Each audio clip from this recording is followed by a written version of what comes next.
Hey y'all, it's your girl Blair Najel. The boys are giving me a hard time today, but we are on the next episode of the Aftershow for Desire Submission.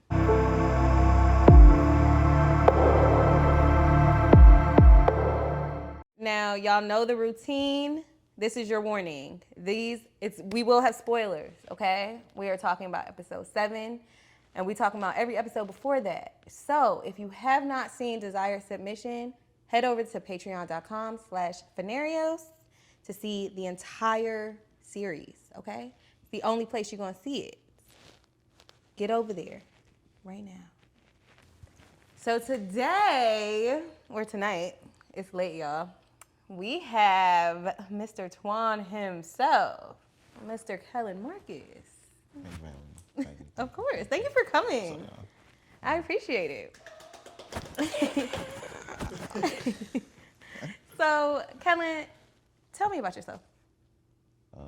I'm adopted, so I don't really know exactly but I know it's in that area, Murfreesboro. I was adopted by Derek Marcus and Janice Marcus, mom and dad. They're amazing. We lived in Gallatin, Tennessee, till I was about 12, 13. Then moved to Macon for a year. Then moved up here, Union City area, Fairburn. Went to Creekside High School. Went to Georgia Southern. Didn't finish. I'm no dummy, you know what I'm But saying? you went. But I went, and that was kind of like when I think for myself, I just said school wasn't for me. That's the smartest thing you could have done. Yeah, because I didn't like seeing my parents waste money. You feel me? Like after a while, it's kind of like You knew you was bullshit. You know what I'm saying? The loan and getting the money with the little check and stuff is cool, but then when you seeing your parents, it's like nah, you know what I'm saying? I'm putting you in debt. Not that I'm failing, but I'm just not taking it as serious as I could. So I told my dad. Well, my dad was like, you either gonna go to school or you gonna work. One of the two, and only one of them involves me. You know what I'm saying? And I was like, you know what I'm saying? I'm work. So I started, getting jobs, and I was doing all types of jobs. Gosh, I've done any and every type of job that you can think of. I've probably done it to some capacity, whether it's handyman stuff, picking up trash, janitorial work, bar bag, security, armed security, Zaxby's. Literally. Because I just wanted to make money, and I wanted to just work for myself. Yeah. In a sense, even though I was working jobs, I didn't want my parents to have to be like, oh yeah, we gotta help you out here and there. Yeah, you know what I'm saying? I felt like they had already done so much for me. That kind of led to modeling. Okay. Because my next question would be, how did you get into acting? Yeah, I got into acting first through modeling. I was at Lennox, June 3rd, 2010. I was at Lennox, and a guy named Mr. Anderson. It's ironic, make Mr. Anderson. But yeah, I was with my homeboys, and he just kind of walked up to me, and he was real touchy-feely. So for me, it's I'm from Tennessee for one, country, you know what I'm saying? I'm not really used to someone being that adamant and direct. Yeah. And he was just like, no, you have a great physique. I think that you'd be great as a model. What do you think? And I was like, I think that's for women. That's for the girls. I don't know nothing about modeling, because the only thing I knew of was Tyson Beckford. That was it at the time. And he was like, no, I think you should try it, boom, boom. And I did.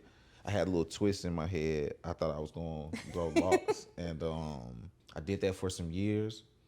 And my dad sent me, it was Detroit 187. It was like a show they were filming here. And he was like, you should just be an extra. Just try it. So I started doing extra work. Didn't really like it, because at that point I was like, I want to be a model. Because everybody kept telling me nah, you're not, you should just give it up, get a regular job. It's like, no, I'm going to be a model. I'm going to do Next Top Model. I'm finna do all this, whatever we want. And once I started doing extra work, I was meeting people, and they were doing the same type of things, just working odd jobs or whatever. Yeah, I tried acting. Shout out to my boy 40. He had a web series, him and a guy named Ruben Shaw.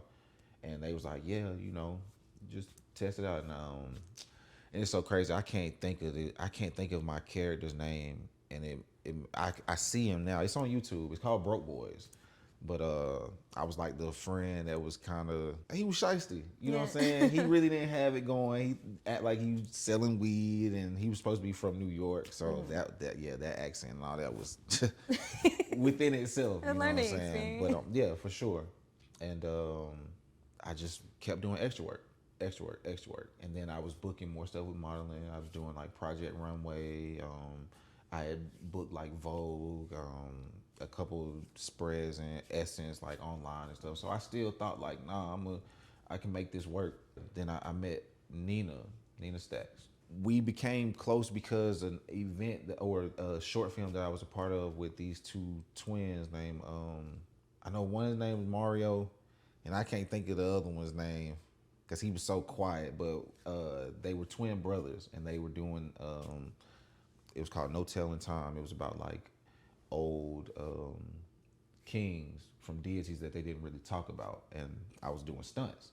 Like I was jumping and trying to flip and all type of stuff. And she was like, "Yeah, I think you'd have a cool little role. I got a short film." Like I said, I had been really trying to act. Yeah. I had been really trying to get booked somewhere with something. I've been to every agency in Atlanta. I was putting in the work, and everybody was like, development, you know, you need better headshots, you need this, you need that. And it's just like, yo, I can act. Yeah. I hear what y'all talking about, but I can't afford that.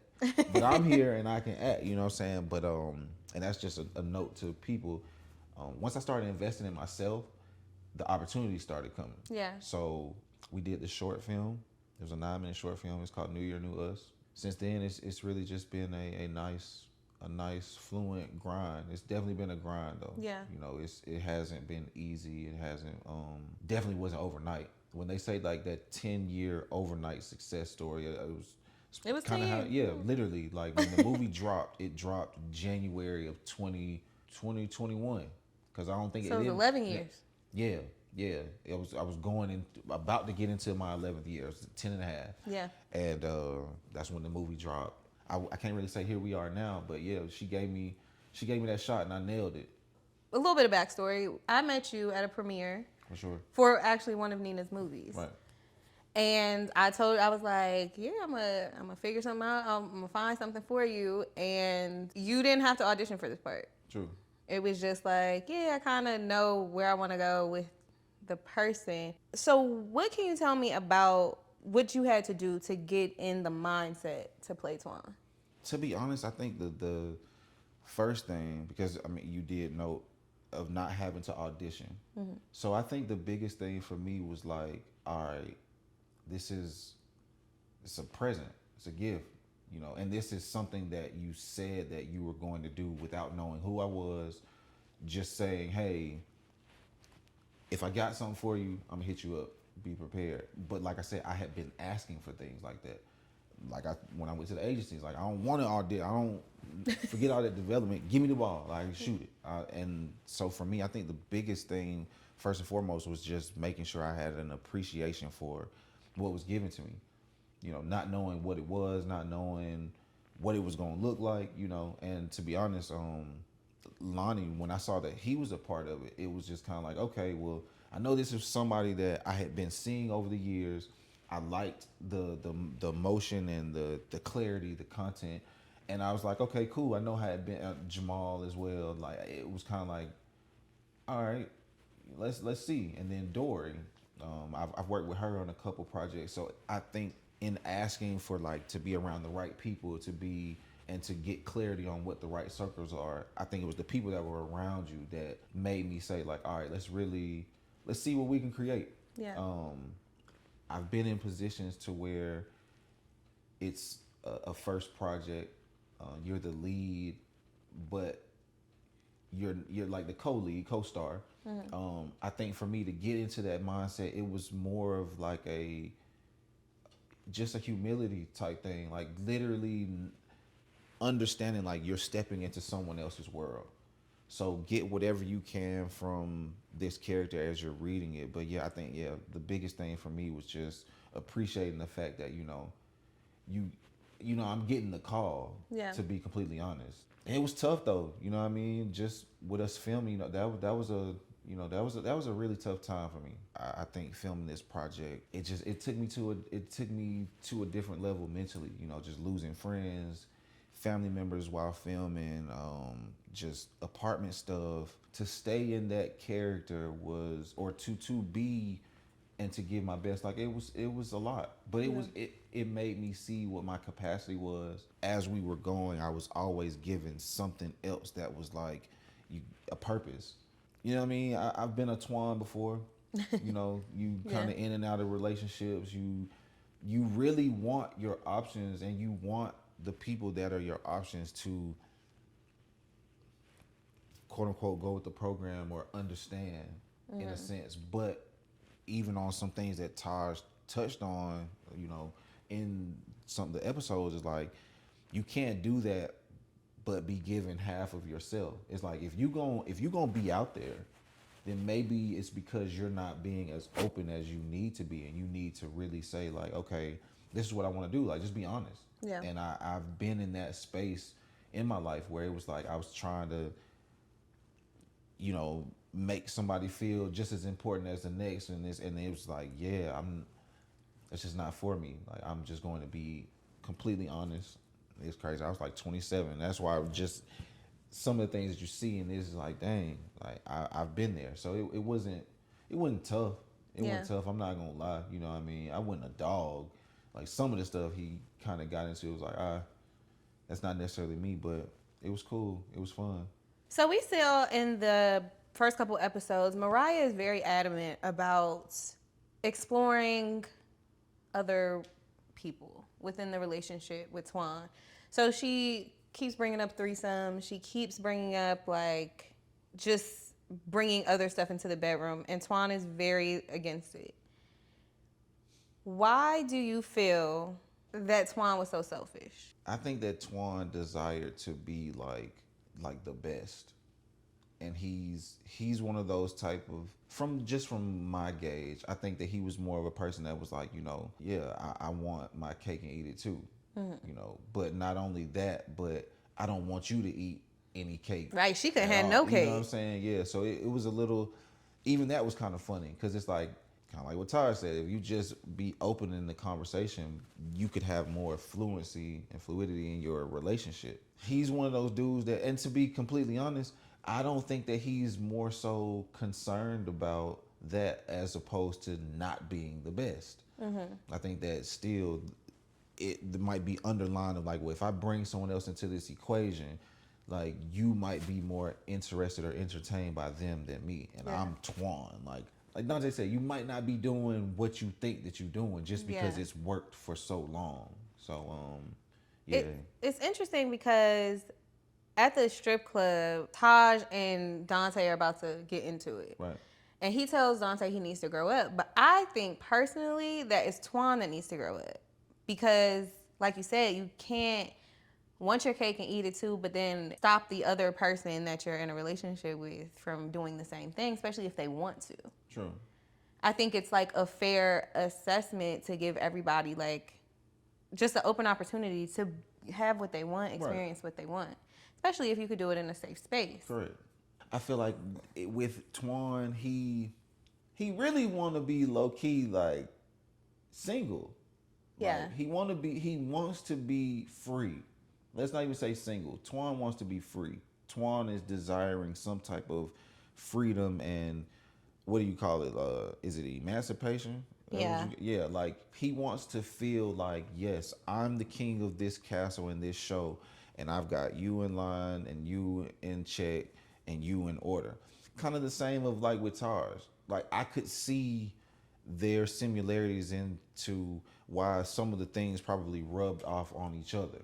You know, it would for them to be best friends like that, it would be interesting to see the type of things that they experience together. Yeah. Just to see like what defines their friendship, their brotherhood, because he said this is somebody that's really close to him. So some people, like you said, they can be very selfish, and then some people just don't know how to navigate without thinking that they're gonna miss out on something. Yeah. So I think he kind of has a little bit of tendencies of both. So throughout all the episodes, I feel like you and Mariah, or Twan and Mariah, have argued every episode. Yeah, yeah. At least one. Yeah. So, and honestly, the arguments are very raw and they're very beautiful and they're emotional. And can you just tell me about your experience with shooting with Terry, who plays Mariah? It was a learning process. Am learning to grace is what I've been hearing lately. Like just the approach to any situation, approach to something new, approach to someone new, approach to how someone delivers their expression, how they express themselves. So I think that with her, I get very tense up. I get very like tense when I'm around women that have like emotions. Terry has a big personality. Yeah. Though it is comforting that it's genuine, sometimes it can also put up this guard of caution. Our relationship in the beginning, and I'm pretty sure she could say that, it was very tense. It was Yeah, it was very, a lot very of tension. tense. Yeah. But I think that all in all, she's a pleasure to work with. She takes it very serious. I think just learning from other people Yeah. and seeing them, and I believe like this was her first project of like, in the sense of a magnitude of a lead and things. So I was happy. I was happy just to see someone else shine in spaces that I've been before. So Yeah. I was just trying not to not to let too much of my personal life be brought on set, but once I actually did, I think it was like the last day that we filmed. When y'all shot y'all scene. It was such like we connected so much on just life experiences and the things that we've been through, whether it's good or bad, and the common ground that we share. It was like, dang. You see how like sometimes you don't really understand why things are the way that they are, but it made sense at the end. So yeah, anybody that wants to work with Terry, best believe you better bring your A game. She's gonna be very professional. I love that she was professional. I love that she keeps herself grounded in her morals, just in how she carries herself. She has her ways in the sense of like everybody makes their jokes and stuff like that, but I think that just her as a woman, a black woman of color, however you want to swing it and dice it, it was just very pleasant to know that she has a standard that she holds for herself. For sure. Okay, so we just talked about the tense relationship that you had with Terry at the beginning of y'all shooting, as well as the correlation to that with Mariah and Twan until y'all last scene, which we see in 7, where you buy her the gift, y'all have passionate romantic sex.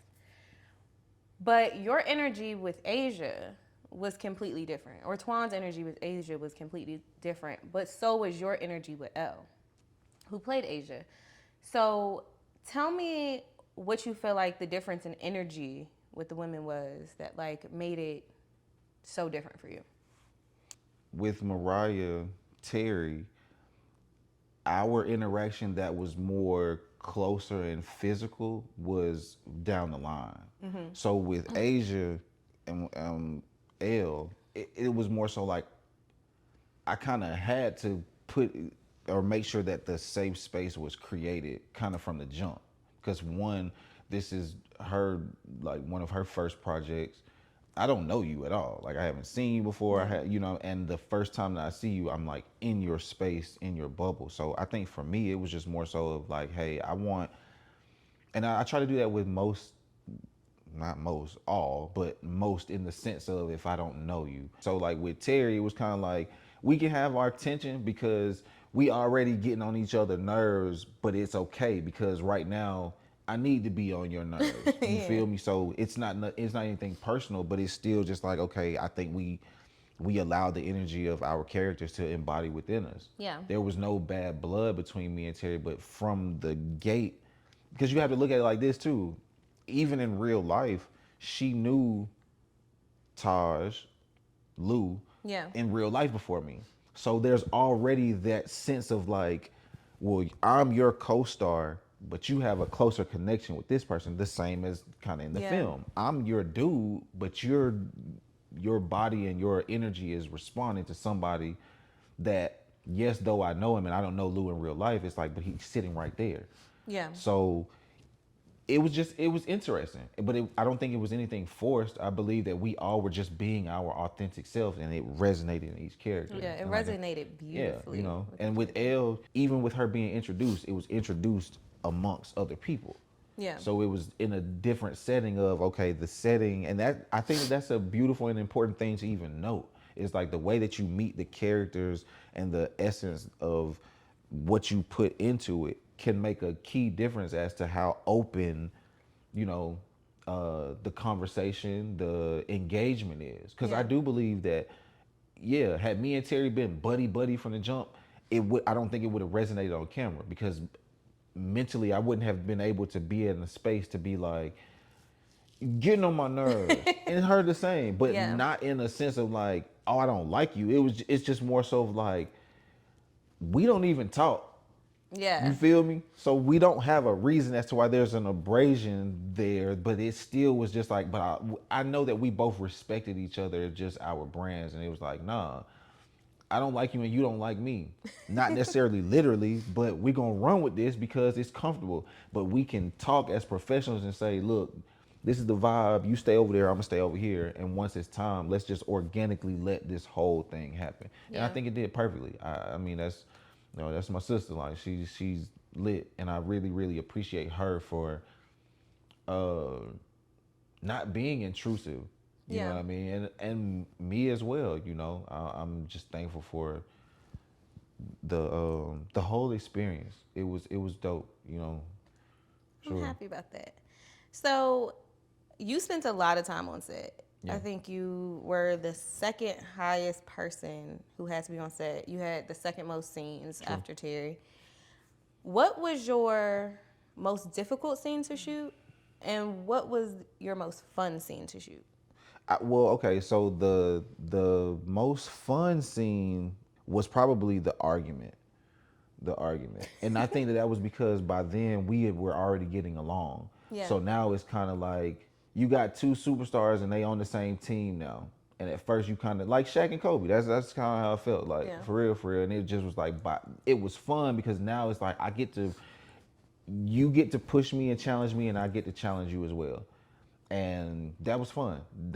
It was very very intense, and I saw that we bonded. But I would say a very, if not even the same, when we were at the club, me, Taj, and Dante. I thought that was hilarious. You know what I mean? To just see them thrive and shine, and just like I think that was super super fun for me.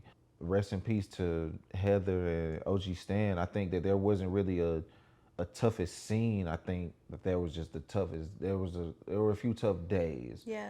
Shoot, anything between what episode was that? Maybe like 4. I think it was like episode 4, Yeah. episode 3, 4. So whenever we shot those were probably the toughest. So I've actually had that happen before. I've actually walked in on someone that I was dating getting hit. So I think for me it was just kind of like I mean, it's a laughable moment. I've been there. I've been Yeah. there before, but I will also say at the same time, and I don't condone it, especially like if you're married or something like that. But I will say, and niggas know when they bullshitting, you know what I'm saying. So it still was a part of me that was like, though the response was fucked up and was foul. It's like it was easy for me to go back to that place when it was like, nah, but I was on my bullshit too. Yeah. So as much as I want to be mad at you, it's like I'm only mad at you because I hear you smashing, but I just got through smashing and was hoping that you didn't walk in the door and hear it, Yeah. per se. I think the way Twan copes with things is like ridiculous because even in that moment, he hangs up with Mariah and immediately calls Asia. Right. And then when he's like, after he done thrown his girl stuff out on their lawn and they're yelling over a balcony, an ode to Waiting to Exhale, by the way. Raggedy bitch. After all is said and done, he goes back in his bedroom and he has Asia Yeah. in the same bed that they share. And it's just like, I mean, like I said, I used to put it like this. I'd be like, man, I ain't never cheated on a girl, but I played the hell out of one. yeah, So it'd be like we wasn't together, but I knew you was gonna be over here tomorrow, and I already knew that whoever was gonna like you were gonna get replaced 9 times out of 10 for that night because we BSing or however you want to do it, but they still gotta understand like you still gotta go. Like this Yeah. ain't so. I think that like still just like what Tar says, like you gotta be open and honest, and that's tough. Like you're gonna when you get to that level of honesty, you're gonna lose a lot of great people. But I feel like the people that I lost that was more geared towards the the physical and just the excitement part of it, they're still my friends now, and it's still understood that like nothing has happened and this is what the intention was, but like nah, you not with it, I respect that, cool. But yeah, Twan was Twan was a mess. He was a mess. Like I said, some stuff I wasn't doing, but there still were times it was like, all right, cool. You got oranges, you got mandarins. Like, it ain't the same, but it's vitamin C. So you know what I mean? Like, So throughout this interview, you said a lot like Tosh said. So it would suggest that you agree with some of the stuff that, some of his ideas. Let me ask you, who do you feel like is the true villain of this story? Mariah, for sure, because Twan was never, in my opinion, I don't feel like Twan was ever, and I could be wrong. I don't remember Twan ever being like, Asia, you belong to me, like you my girl, you this and that. It was more like this. No, it was like, bitch, stop This what talking. yeah, this what we doing and this what we doing. I felt like with Mariah, it was like, cause even you could say Taj is a close second, but even with Taj, it's kind of like you doing what a nigga supposed to do. If a woman is gonna let herself be conquered by another man, you're the wrong one because nothing can go down without you. I don't care how much a dude tell you like if unless he take it from you, Yeah. you know, you're always going to be the bad person. And the only reason is because you're the one that's in control who lost control, but usually is the one that says that you have the most self-control. Yeah. And a lot of She times, says she's loyal right. so much. You know what I mean? So I think that with her it was, and then because they're homeboys. Yeah. So even I think a lot of in just conversations, it's an accountability thing. Most homeboys 9 times out of 10 have already done hit the same girl, whether it's on purpose or whether by accident. So if a woman finds out like, hey, I done smashed the homie by accident, this and the third, it's like I'm more so not even mad that it's my homeboy because I would expect that because that's my homie. Like I know what type of women we go for. I'm gonna let you know this. Friends, I don't expect it. Don't tell me that you smashed my man. What I'm saying is this: if you know how your man is, and this man has been with somebody that you know, but it was before you, and I get it, it's not that case now. It's still like, or only saying before you, unbeknownst to you, and it wasn't malicious, it wasn't no setup. It's kind of like I can't really be mad at that Yeah. because you, and of course we're not encouraging that, but you know who you're dealing with. So if I know, I got best friends right now that yeah, it's a good, might be about a good 7 or 8 of them that's like, dang, like her too, and he like, I mean, I didn't know that you knew her, and it's Yeah. like, well, yeah, because at the time, how would you have known? You feel me? But for her to know and to still do, to stop and go back is just kind of like, you might as well just say this is what you want to do because no one else really stopped and kept going. Don't get me wrong, Twan had his moments where he Well, was yeah, like, because we he done, stopped. but that was for And her. then That was Asia because she came said back. she wanted to work things out. Yeah. You told me that's what you want to do, so cool, bet. So do you feel like if she would have told Twan, they could have moved past it? I think that yes, not immediately. A man is going, you know what I'm saying? He going LeBron flop to the end of him. You know what I'm saying? He going Derek Fisher you all day. But I do truly believe, in my heart of hearts, if it's a dude that really is confident and comfortable within himself, it's kind of like, I mean, you wasn't no virgin when I met you. Yeah. Most people just don't like the fact of what other people can say about what your girl did. Yeah. not about actually what she did. Because again, when you met her, you was trying to hit, and most times, I mean, it ain't always like that, but a dude can talk to a female and be like, "Oh, when the last time you did it?" And if she real and say, "Oh, well, it was like a month ago, a few weeks ago," if you ask a dude to really be honest, he gonna be like, "Okay, well, I know she's smashing." Yeah. So I don't gotta be like, "Oh, you're smashing somebody." I know you smashing. Yeah. That was part of, I'm kind of glad, because if you had told me like, "Oh, I've been celibate for 6 years," it's like, that's tough. Yeah. So I'm not gonna put it past nobody, but at the same time, it's just kind of like, yeah, I think if they both would have been open, it probably just would have been a whole nother. It would have been a whole nother Yeah, season or I, something. I ain't gonna say I blame Mariah, but I blame Mariah. You know what I mean? Like, Yeah. you let him tell you what to do. You feel me? Yeah. It'd be different. You know what I'm saying? Like a woman would be like, you gave her your number or you took her number, but will get mad at you because you said, but you let him tell you what to put his name as in your phone. So what's really, you know what I'm saying? What really hits harder? So that's why I always tell a woman, yeah, if you do what a man is doing, you're the villain, because you've put us in a way different perspective. You feel me? It's a way different situation. You know what I'm saying? Like, Yeah. let's just say, if I do something with somebody that's a woman, the most she gonna do is slash my tires, maybe bust a window, something, cause she know where we stay. You let a dude come into your space and he know where you live, and he know where your dude at. He know where y'all lay y'all head. He know what he look like, and I don't know what he look like. And now you got a situation where a dude, he know that it's me.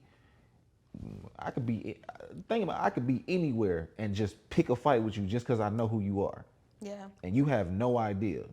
But your girl been smashing this dude that now has a one up. So that's why I say, yeah, I'm always blaming the female, because you put way too many, just like the queen on the chessboard, you put way too many spots at risk because you can do whatever you want to. That makes sense. So we have one episode left. Facts. And it's been a journey. It's literally been such a journey of ups and downs. There's been funny moments. There's been very intense moments. What do you feel like we can expect from Twan in the finale? Without giving too much away. Ooh, I guess an open mind. I think that Twan, like I said, sometimes he gets so engulfed in like what makes him happy that he's like, I don't care. Like, you should be happy because I'm happy. And I think that it's more of like, okay, maybe I could be happier if I focus more on things that make you happy. Yeah. But yeah, I would just say, man, he thought he thought he was doing something. And for real. That's what I can say about that last one. A lot of stuff is gonna hit the fan. The pinata is being knocked. Candy everywhere. I wish that Asia would have had another name, because I feel like, in the sense of when they met, if she told her something different, then it either made Mariah look like she was just dumb as hell, or she was so caught up in somebody else that, like, this man got you whipped, like it's right in front of you, like, are you seriously just Literally. missing this, you know what I'm saying? So that would be, but I mean, I when they say change for real, it's like, nah, I fuck with it, you know, whatever your creative direction is, nah, I'm with it. There were even some parts of like just the scenes within themselves. It's like we're like emulating, we're imitating, we're acting. You know what I'm saying? But that doesn't necessarily mean that I gotta be skin to skin with somebody just to prove some type of point. Like, nah, you get it. We grown. The acting. You know what I'm saying? And that's what my thing is, like, when it comes to sexual content in general, people tend to become desensitized. Right. So like, and it's just like desensitizing your world. So if you like popping pussy off, like off jump, it's like, where do you go from there? And then it's like, are they paying attention to the story, or are they just waiting for? It's just like softcore porn, like And, when they and like used they say, to. like sometimes, and from an executive production standpoint of it, it's like there are people that will do it. You got enough titties and booty from everybody else from other places to where I don't have to. My leads don't have to do that if they don't want to. Yeah. It's not gonna add anything else to it because we got other people that are saying, hey, this is a part of my aesthetic and a part of my brand, and I'll handle that. You know Yeah. what I mean? And that's why I liked what I liked about the project. It was like, yeah, you might not have. Is it about seeing it about from this one person or just about seeing it? Cause we got Yeah, plenty. We got exactly. plenty of booty if you want to see booty. We got plenty of titties if you want to see titties. Like just Yeah. watch the show. I You hate feel me? when a project just has a bunch of sex in it for like no reason. Yeah.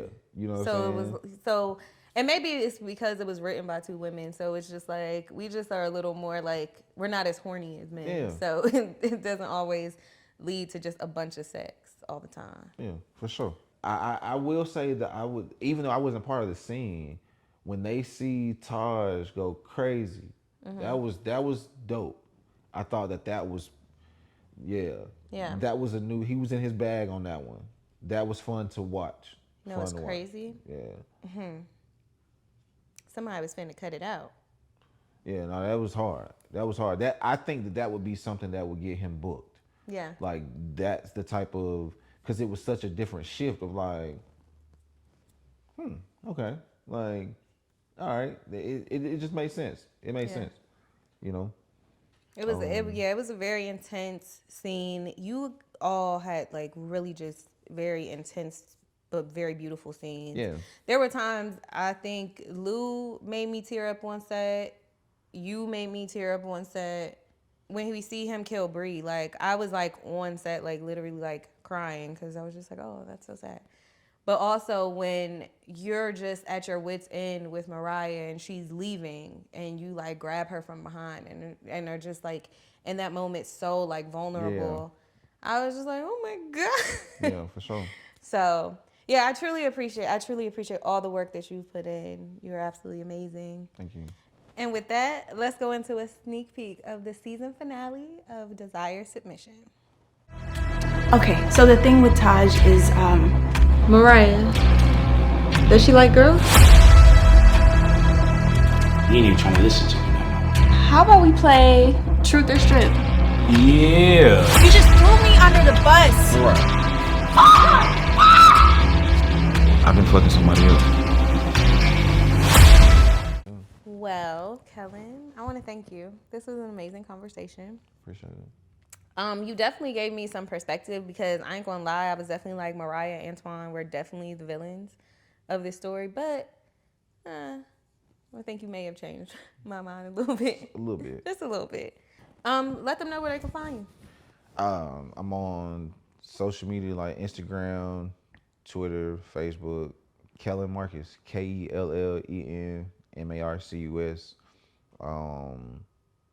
Like I said, I'm on Tubi, Amazon Prime. If you just type in Kellen Marcus, it'll pull up like all the things that I've been a part of. On the Move, Atlanta, New Year, New Us, Aftermath, Cloud, Desire Submission. Obviously, you got to check out Patreon. Y'all, go check out Desire Submission. It's exclusively on patreon.com/Phanarios. That's patreon.com/Phanarios. Y'all don't want to miss these amazing performances, these awesome and creative shots, this dialogue. You don't want to miss none of it, okay? Yeah. I'm Blair Najel, and this is Kellen Marcus. And I will see you in the next one. Desire.